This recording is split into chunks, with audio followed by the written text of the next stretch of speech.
দাম্পত্য জীবন হল সরল অঙ্কের মতো। সরল অঙ্কে যেমন যোগ, বিয়োগ, গুণ, ভাগ ও বন্ধনী থাকে, তেমনি বিবাহিত জীবনেও থাকে হাসি ঠাট্টা, মানভিমান, বিরহবিচ্ছেদ, অনাবিল সুখ আর না পাওয়ার সীমাহীন বেদনা। জীবনটা ছোট কিন্তু মনটা অনেক বড়, মানুষটা ছোট কিন্তু ইচ্ছেটা সীমাহীন, আকাশে মেঘ নেই কিন্তু বৃষ্টি ভাষাহীন। বন্ধু অনেক কিন্তু তুমি তুলনাহীন।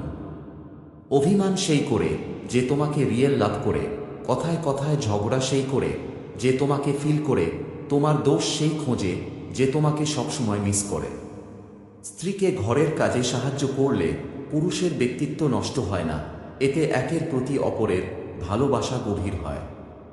সম্পর্ক যদি ভাবনার সাথে মিশে যায় তাহলে তা ভাঙা মুশকিল, আর সম্পর্ক যদি স্বার্থের সাথে মিশে যায় তাহলে তা টিকিয়ে রাখা মুশকিল। যদি ভালো পেন্সিল হতে না পারো কারো সুখের গল্প লেখার জন্য, তাহলে ভালো রাবার হও যেন কারো দুঃখ মুছে দিতে পারো।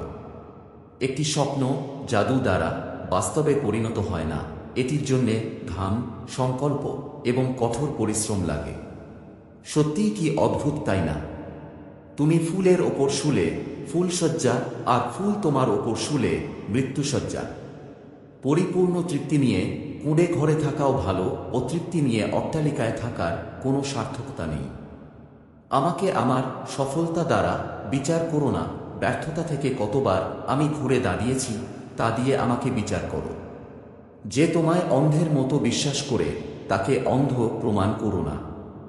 সময় বড় মূল্যবান জিনিস, যে সময়ের সঠিক ব্যবহার করে তাকে পরাস্ত করবে এমন কোনো শক্তি পৃথিবীতে নেই। সম্পর্ক কখনো দূরত্বের মাধ্যমে শেষ হয় না। সম্পর্ক শেষ হয় অহংকার, অসম্মান, স্বার্থপরতা আর বিশ্বাসঘাতকতার মাধ্যমে। সবাইকে ধন্যবাদ জানিয়ে এখানেই শেষ করলাম। নমস্কার।